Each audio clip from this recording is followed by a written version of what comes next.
Welcome to another episode of Resilience Rising with Naturally Cinnamon. Hello, everybody, and welcome to another segment of the Resilience Rising podcast.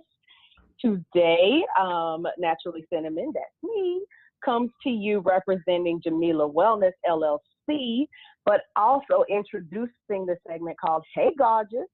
And to help me introduce this segment where we highlight and interview women who have overcome their own things and can tell you what they're doing with their lives today, I have asked my dear friend and wonderful, wonderful entrepreneur, a total inspiration to me and so many other people, Ms. Shanda Roberts, to join us as the first Hey Gawjuss shout out and recipient.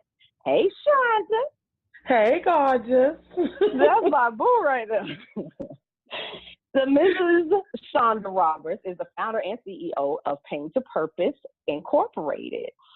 She has been married for, is it 15 years? 15 years. 15 years. And she has 3 children with Mr. Roberts, 3 bonus children, and 3 godchildren. Lots of children going on there. Yes, ma'am. That's all right, though. Ain't nothing wrong with being surrounded by loving little people that you can impart some knowledge into. Yes. Now, Shanda is a survivor of domestic violence, and that began as a teenager and later well into her adult years.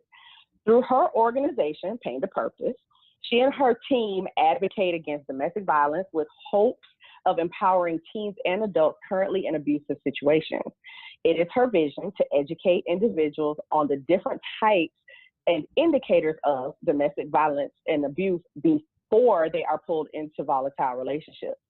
Pain to Purpose also services women's shelters in both Miami-Dade and Broward counties, and it is through their Stuff a Purse initiative that Shanda, Mrs. Roberts, and her team provide new or gently used purses stuffed with personal hygiene products and a positive handwritten note to the shelter residents, endearing them with a sense of confidence, dignity. I absolutely, absolutely love that. Thank you. So tell me, Shanda, about your story, background and how you got to start Pain to Purpose. Okay, well, so yeah, I started dating an older guy. I was 15 in high school. And, when I met him, he was Prince Charming for what I thought was Prince Charming. Bought me everything, gave me everything, treated me like a queen. And, so of course I was head over heels. The first time that he abused me was kind of like a shock. You know what I mean? It kind of threw me back because I didn't see it coming. There weren't any previous signs of him going to be abusive. Now, he was controlling. Sometimes he would, but I saw that as, he was just crazy about me. You know what I mean? Like, he tell me, well, maybe you shouldn't wear that, or maybe you shouldn't go here, maybe you shouldn't do this. But I never saw it as controlling because I didn't know the signs. I hadn't, experienced that before. So, the first time he did hit me, I was really thrown off. I didn't know what to do. I was confused. I didn't know whether to stay or go. And there were times where I would leave him because, like I said, this lasted up until 23 years old, from 15 to 23, and I married him at 19. So even after the abuse happened, I still ended up marrying him because there were times where he would say he's sorry. Every time he said he was sorry. Every time he was begging me to take him back if I did leave. And then as time on, I got older, the abuse, of course, got worse. And him trying to get me back, he became more aggressive. So he would stalk me. He would find me and literally pick me up and take me back to his house or pick me up and put me in the car. And there were times where he kidnapped me, one of his friends in the car, literally put me in the middle of the car, in the seat, and his friends on the passenger side, he was on the driver's side. And, so that kind of lasted for a long time. And you get into this place where it becomes normal, because that's all you know. That's how you experience your relationship, and that's what you think your relationship is going to be. And at a certain time, I just gave up. I gave up trying to get away. I gave up trying to run because eventually he would find me. Um, and I got tired. I got frustrated. When I did finally decide to leave, I always tell people, a victim won't ever leave until she's tired. She has to reach her breaking point. But then also she has to know she has support. She has to know that, okay, when I leave him, what now?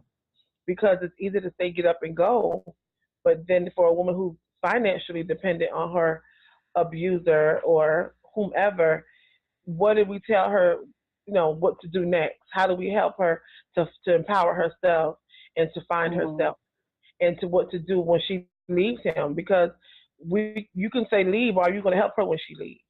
So I didn't thank God to deal with that when I did leave my abuser, but what made me leave and what made me stay away is when I felt empowered, when I felt that I could take care of myself and I could do this. I got this. I could go to work and take care of my son was a baby at the time. I got my own job. I got a job. I got my own car, and I got my own apartment.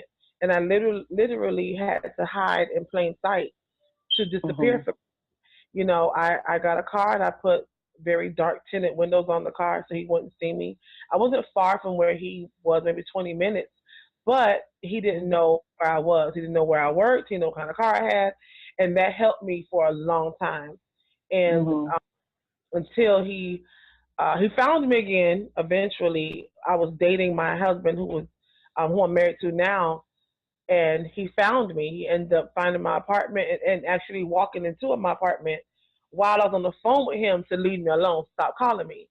And my George had went outside, and when he went outside, that left the door unlocked, and my ex walked in after he walked out, and he didn't see him come in, and I screamed, and that's when my husband came inside the house and asked him what happened, what's going on, and did I call him over there? Because me and George's relationship was really new. It was really maybe like a couple of weeks fresh. Okay.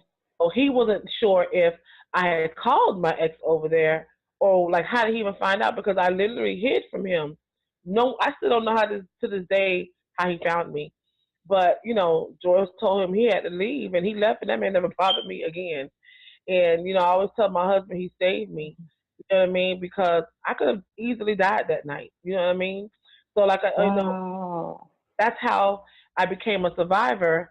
And then Pain the Purpose was birthed because of what I went through and because I wanted to help women find their strength and the courage to get up and leave. I don't want them to be fed up when it's time for them to go. I want them to know that they need to leave because it's dangerous for them to stay. Now, what people need to understand is that 75% of women are murdered when leaving intimate relationships or leaving their abusers. So it's easy for me to say, Cinnamon, won't you leave him? Get up and leave him. You have to be to leave. You have to make sure you're in a safe position to get up and go, because once you leave, there's no turning back, because when you go back, it could be worse. So Pain the Purpose was birthed from my story, from my testimony, to help women, find themselves and empower themselves. And, I help them try to, I've even helped some women put together an exit plan and to leave their abusive relationship. And we go to the shelters to empower the women, to encourage them and motivate them and, give them some motivation on how we did it, because we have another person in our group that's a survivor as well. Kim, she's on our team, and she tells her story as well, so that they can hear not just from me, but that, hey, we did it, we got out, and we're doing this, and we're taking care of ourselves, and we married, we found love, because love is still out there. So that's how Pain the Purpose. Wow, that's a lot that you went through, and that's one of the reasons that I asked for you to be on this segment, because, like I said, this is about resilience, this Resilience Rising, and us helping other people who are listening in know that it's possible to bounce back from life's stuff that either get thrown at them, or we tend to land in or step in or fall in, or however you want to phrase it or put it. But Mm-hmm. I heard you mention about leaving and then staying gone. Like they're two different things. Right. So leaving can happen more than a few times, as you said. But staying gone was something different. What are some of the main things that you think? Because like you said, it's easy to tell somebody to leave or to think, why won't they leave? The staying gone is the harder part. It sounds like what you're saying.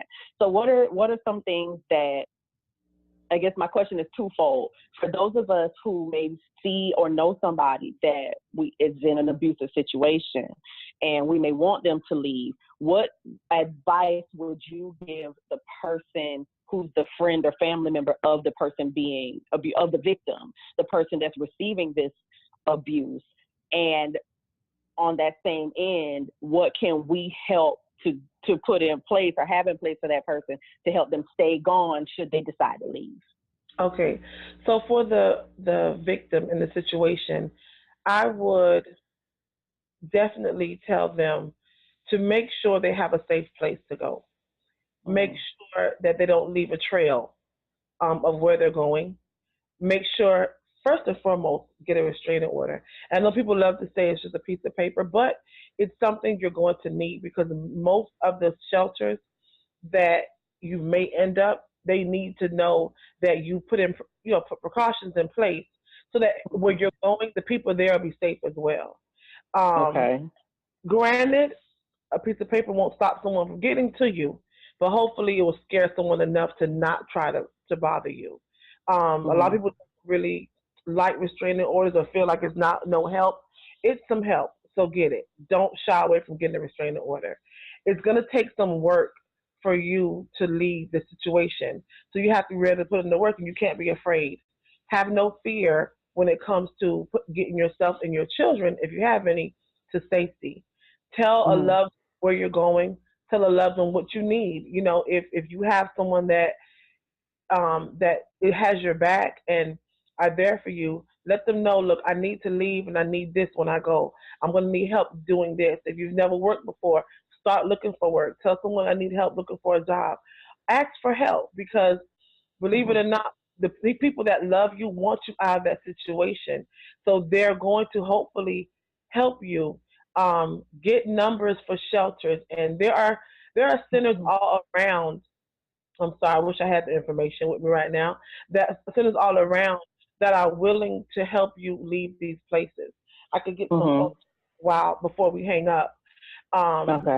Getting that help, because a lot of people don't know that there's stuff in the community that are available and ready to help you.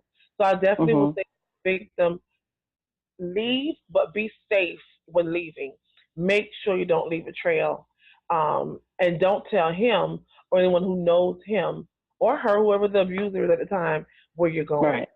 Right. And if you're working, make sure you tell your coworkers, look, I'm not with this person anymore. He's not allowed to come on this, at the job site. If he does come, immediately call the police. Your kid's school, if you need to tell them, I have a restraining order against him, show them any court records, any court papers. Protect yourself, protect your children, but you have to do so by these people of where you go. If you go to church, tell your church, your pastor and whoever that church, look, I have a restraining order on him. If he comes in this church, I need you all to call the police. You have to let people around you know what's going on. For your protection. So don't be afraid to speak up, basically. Right. Like, don't be afraid to speak up. Okay. Right. Don't worry about being embarrassed, because 9 out of 10, someone else knows someone else in this situation. Embarrassment should be your last thing you're worried about. Safety first. Safety first. Now, as far as the relatives and friends of victims, my main thing is just be supportive, be there for them.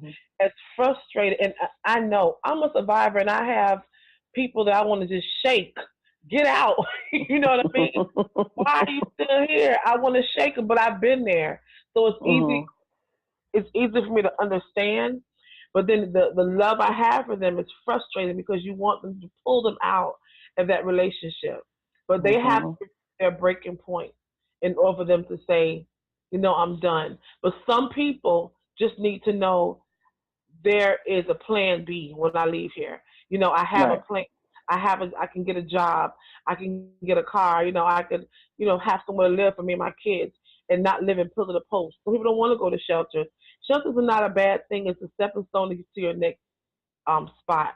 I would say Mm-hmm. utilize shelters. Unfortunately, all the time shelters are not readily available for you. Right. You know, Right. victim.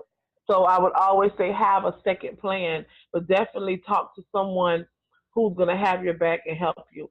But as far as the Mm-hmm. family members, be there for them, offer them support. If Mm-hmm. you know they don't have a job, say, okay, what do you need to leave him? Ask them that question. In order to, I'm Mm-hmm. sorry, gone.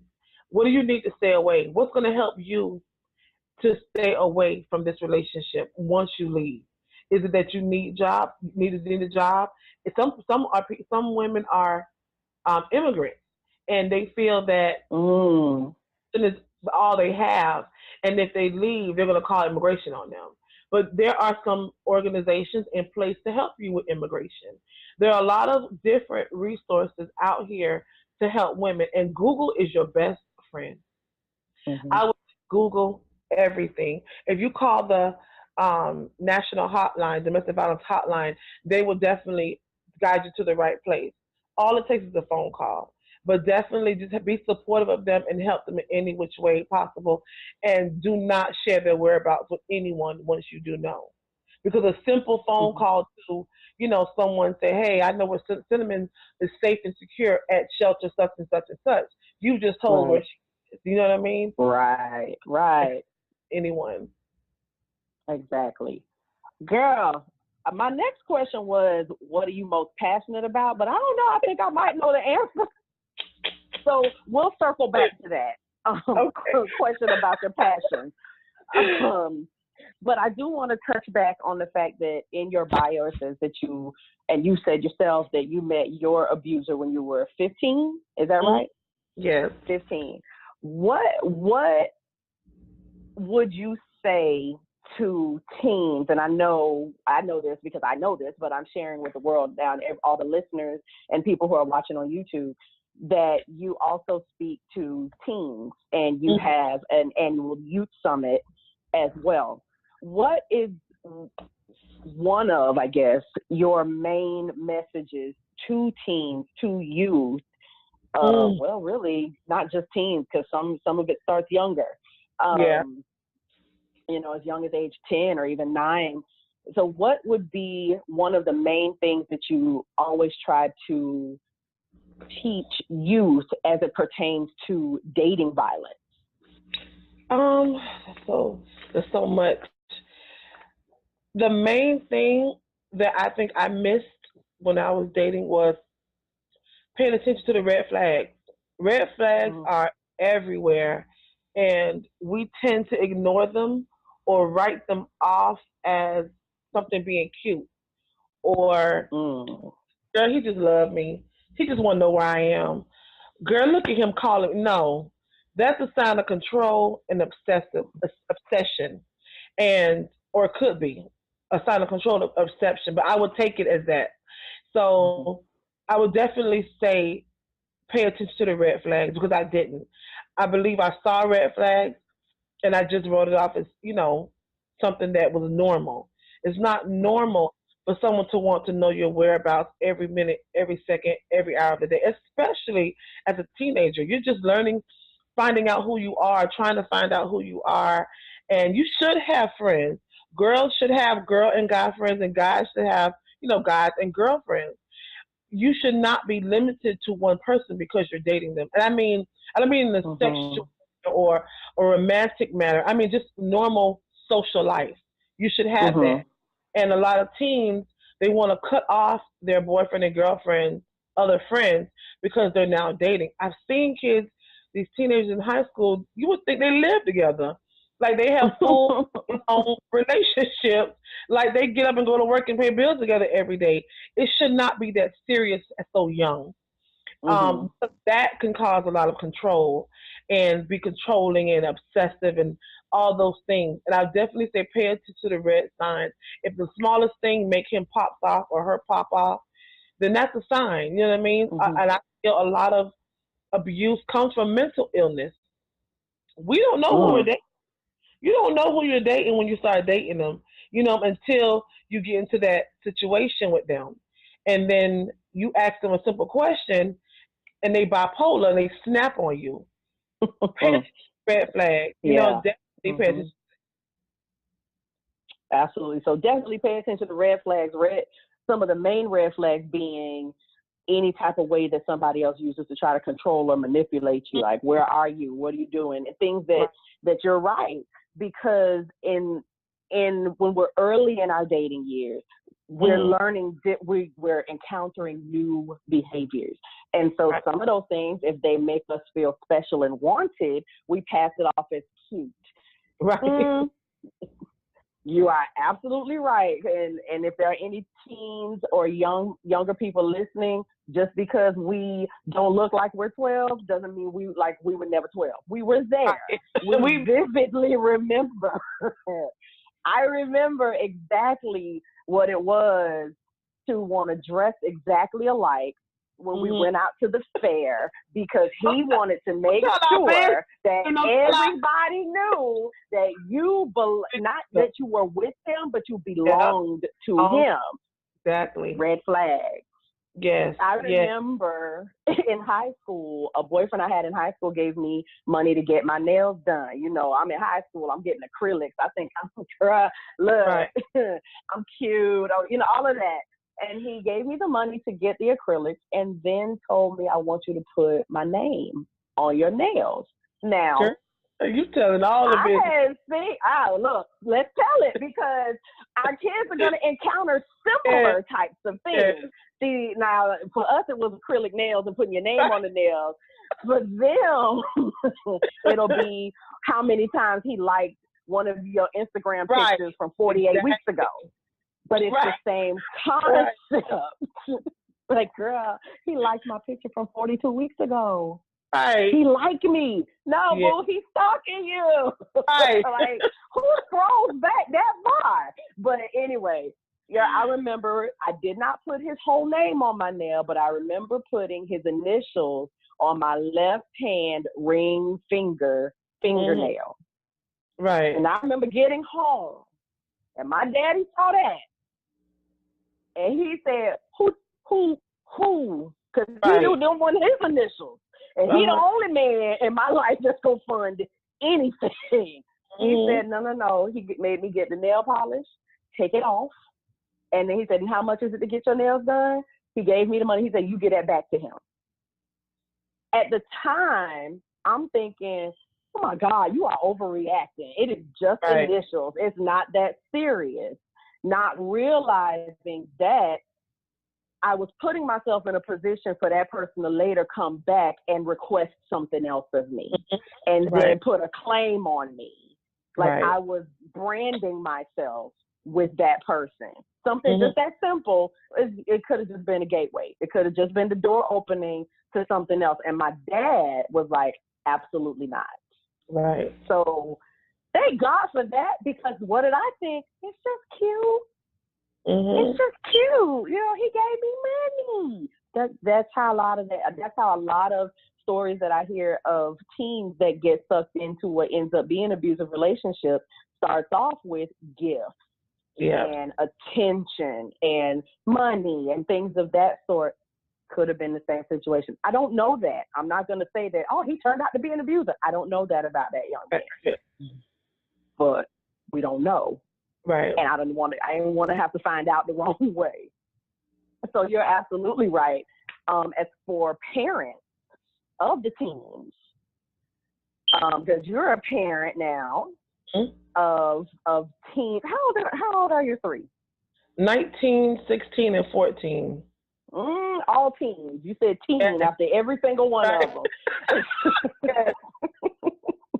As a parent, what do you do? What is something or some things that you do to try to keep a pulse on what goes on with them and the people that they're meeting? And I know it may be different for you than it is for many other parents because of your experience and because of your passion and because of Pain to Purpose. They know your story. So they may be a little more comfortable with coming to talk to you about certain things. Because I hear you talk about it a lot. No? But my so kids how do you... They what? They think I'm paranoid. Like I live in this paranoia, and I think everybody's gonna get them. My kids, I get more stuff than other people's kids in mine. Trust me. So how do you, as a parent, keep some sort of pulse or barometer on what may be going on with the types of other kids that your kids are hanging out with? I have to do some type of psychological stuff with my kids to put, to get it's funny. Well, don't tell all of it because they might listen to this. Because it's like my kids feel like everything I say is because I'm a survivor. So because I'm extra cautious, and because I'm out, where you going, who you with, where who's gonna be there, give me a phone number, who's dropping you off, who's dropping them off, who's picking you up, what y'all going to see, who else gonna be there, who live in that house, I need to know everything. You know what I'm saying? Like what the uncle say, what he do, what his wife do, everybody in the house is under scrutiny. I need to know everything. What and so my kids don't want to tell me anything because anything that look like it don't look right, they ain't going. No, she walks funny. You ain't going. You know what I mean? So my kids, I would say for parents, and what I'm still working on is just being approachable. Discuss issues with them. Make sure that you leave it open for them to be able to talk to you.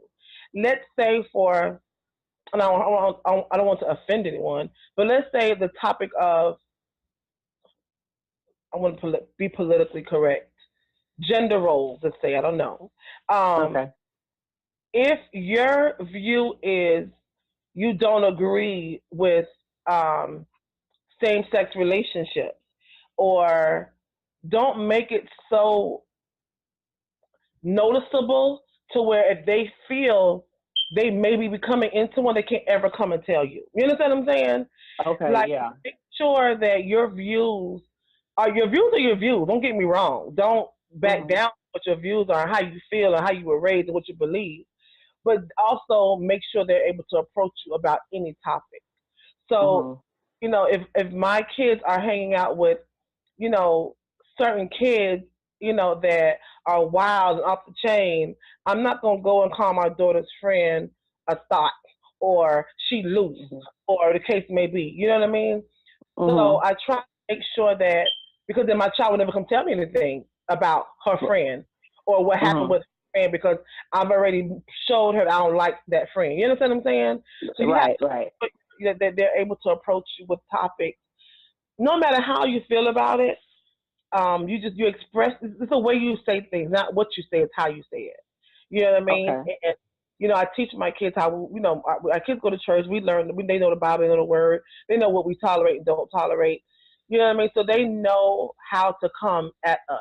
And I always tell my kids, give me a disclaimer if you got to tell me something, so that I know how to react before it comes out. So if you need to say, "Mom, I sit down. I got to talk to you," tell me.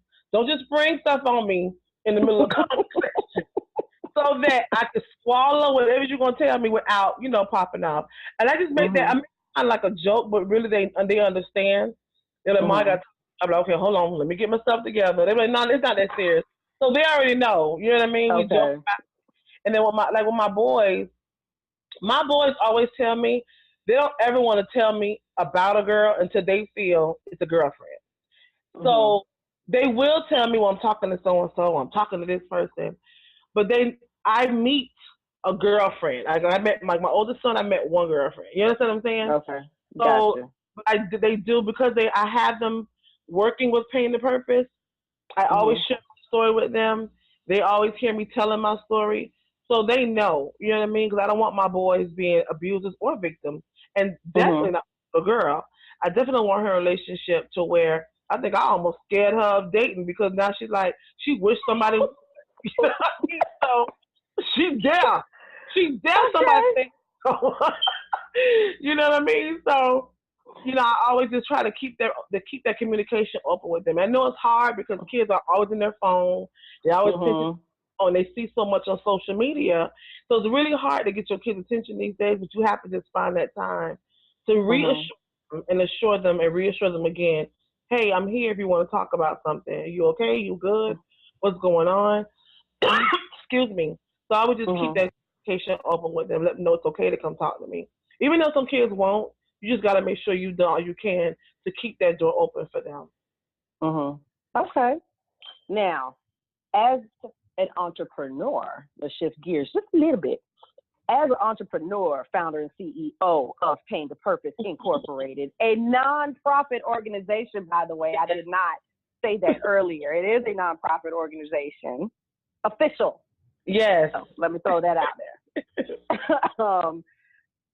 I know as an entrepreneur, getting things started can be very difficult. There are your ups and downs. There are your times where you're kind of tired. What is it in the tough times and the difficult times, or even if you hear a story of someone else that kind of just, like you said, you hear some stories where you're like, I want you to just get out, you're just like, oh, I don't know why, those moments where you're just like, I'm tired of this. What is it that keeps you going? Yeah, I sprung that on you. I didn't tell you I was going to ask you that. It's so much. This is so overwhelming emotionally. It's crazy.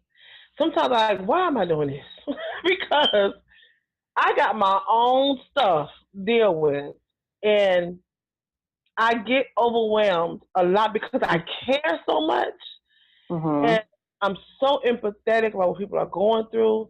I feel like I'm going through it. It's very overwhelming, and what makes me sometimes want to quit is the stories I hear back to back to back. Even though I know I can save the world, I know I can't, but sometimes I think I got a Superwoman cape on, and I swear I got Wonder Woman thing on my wrist. I swear I could save everybody. So when I hear a story, I feel like I missed it. Like, dog, I missed that one. And it could be somewhere in Timbuktu, nowhere near me, that I couldn't get to them. And I still feel like it was my obligation to help them. And those are the stories that tear my heart. Even when I hear the ones like close to us, I feel like I could have or I should have done something. Those are the moments where I get so, like, I'm feeling, just thinking about me want to cry because I feel like I need to help everybody. But then again, I know I can't. But what keeps me going is when I do reach someone and I do go to the shelters, and that woman who didn't want to talk to me at the shelter, because mind you, every shelter visit is not a kumbaya moment. You know what I mean? Someone are done. They're tired of me. They're tired of the shelter. They're tired of people act like they want to help them. They don't trust you. A lot of survivors, victims don't trust people. My trust issues, honey, they were like, I had no trust for anybody for a while. So when you these shelters, these women don't really trust you. They feel like you're just there to get in their business, or you just get you there to see what you can get out of them. You don't really don't care because they see organization after organization and person after person, social worker after social worker. They don't trust people anymore. So a lot of times you go there, cast on their folding their arms and looking like, what you got? What you got for me today? Because you're no person. So I have to really tear down some walls when I go to the shelters. And thank God we haven't had any that weren't able to break, tear down their wall and communicate with us. But when I meet those women and then they call me when they get out the shelter, those are the moments where I say, okay, yes, I need to keep doing this. Because they'll call me, tell me, hey, Miss Shanda, I moved. I got my own place. And my kids are and I got a car and I'm working. Come by and see my apartment. I've been by their houses and sat with them. There's a lady I met, she's from India. And I think she was the most sweetest person ever. And she had her baby and she had one child living in India with her mom. Because he was older and needed to go to school.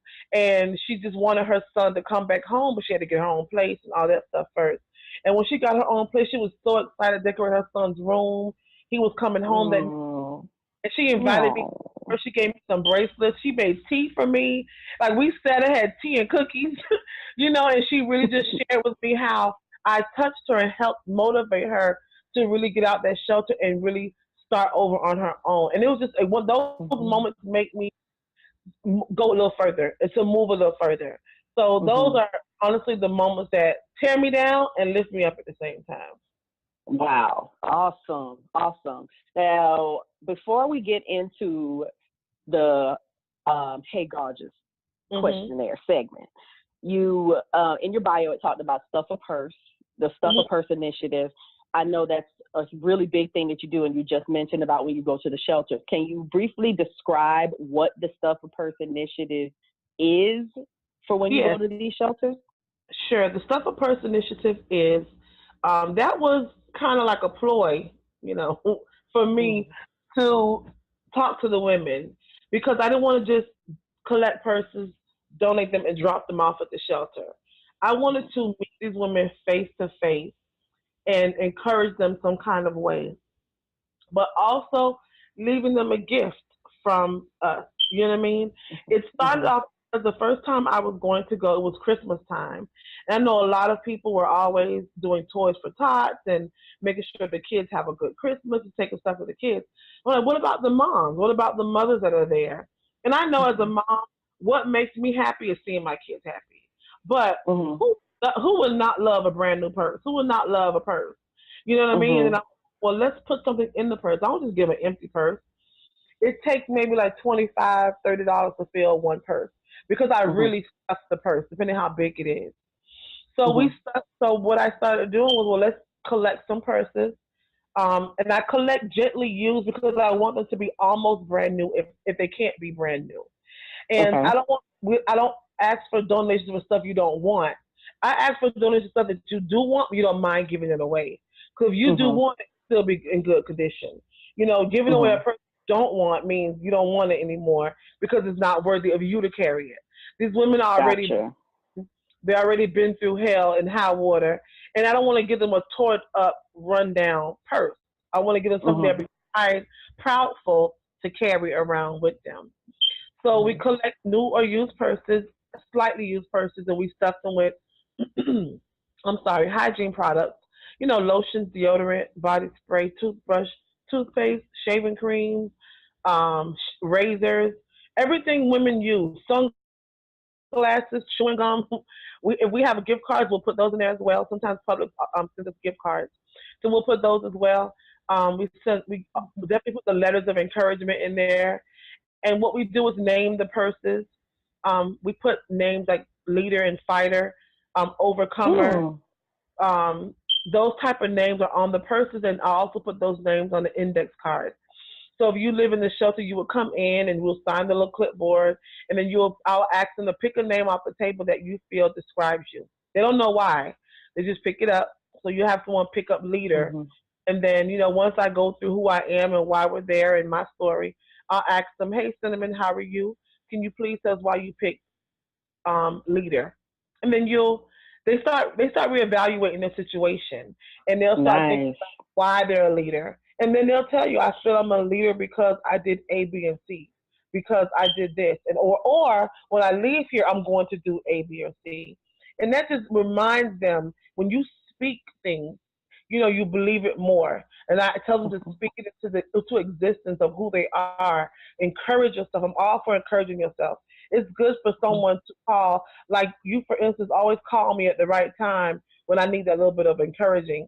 But how good it is when I can encourage myself sometimes, So that we do that so they can encourage themselves and keep that piece of card. I always tell them, put it on your mirror, put it somewhere where you can see that you are a leader, you are a fighter, you are a survivor, you're an overcomer, you're resilient.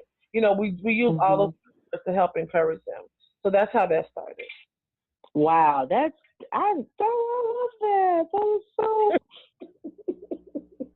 You're so and I'm gonna tell you why I love that, because as you know, not just me and this podcast, but everything I do it's as naturally Cinnamon revolves around resilience and building resilience. And because I do believe that, life's gonna come at us. It is what it is, and the only way life ain't gonna happen is when life stops happening, and then then you got a real problem.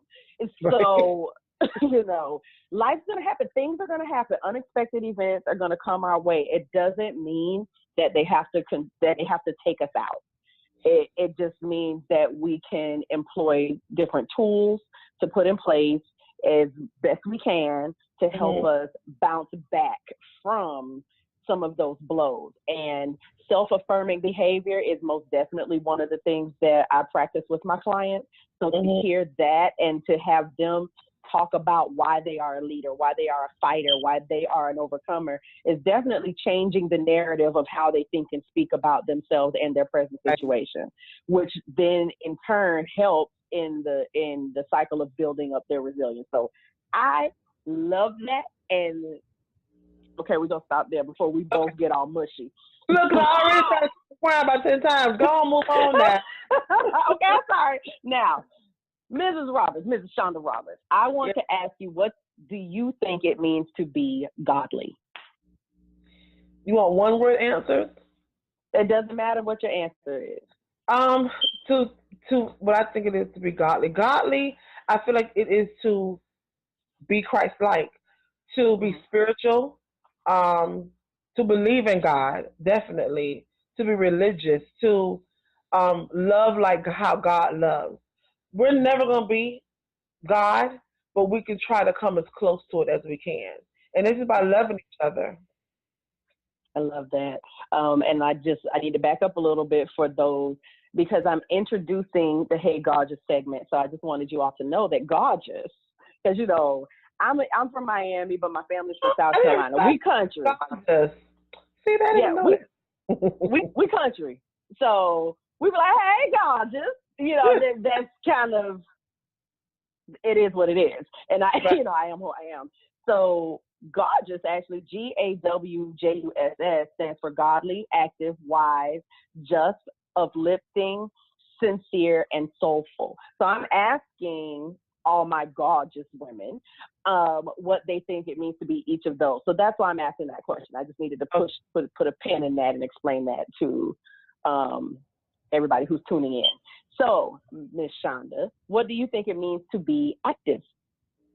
Active, I think it means what I'm doing with Pain and Purpose, to be doing something with a cause, to have meaning, for it to be meaningful, but definitely working for a cause.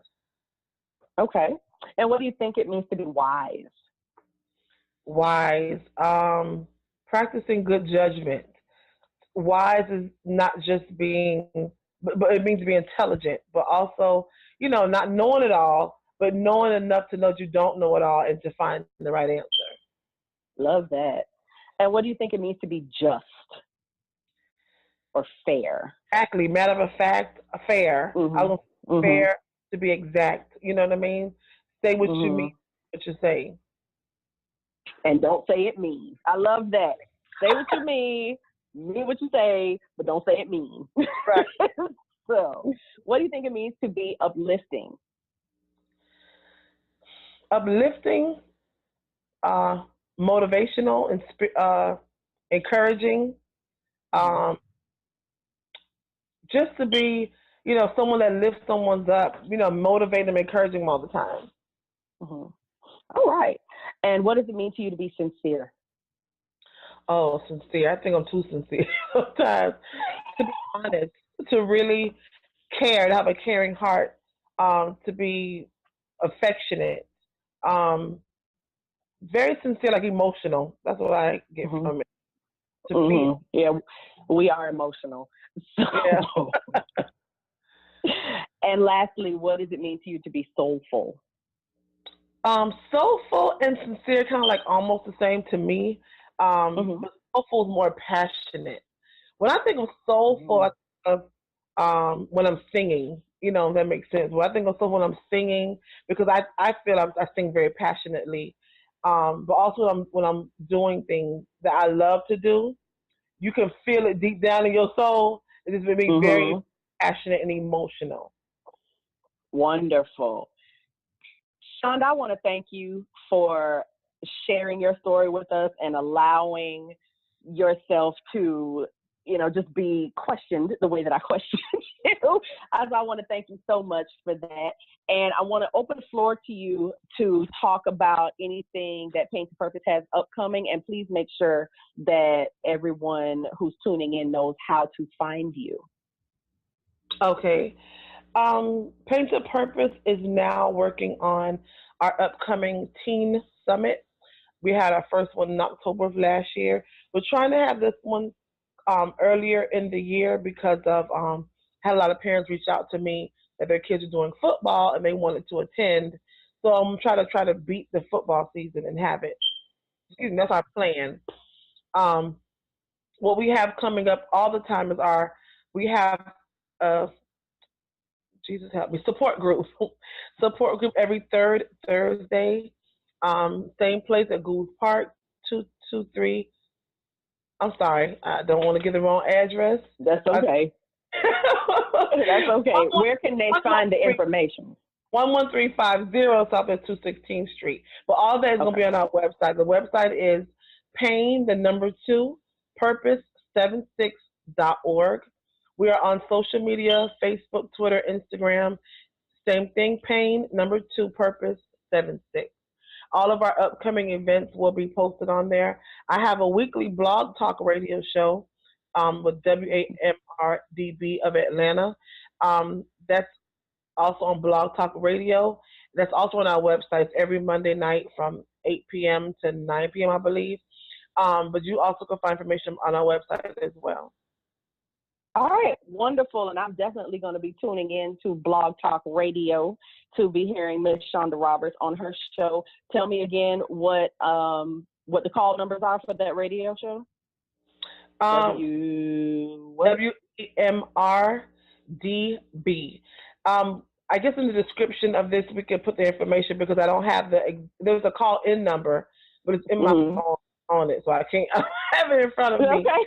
But I will definitely just send me that. We'll definitely make sure that everybody has that. It'll be in the comments in this blog, but also if anybody's listening on a podcast and they can't see it based on whichever platform they're tuning into, they'll definitely be on the YouTube version of the podcast. So if you're listening, make sure you go to YouTube to watch the video and scroll into the description so we can make sure we have all the information for the Blog Talk Radio show.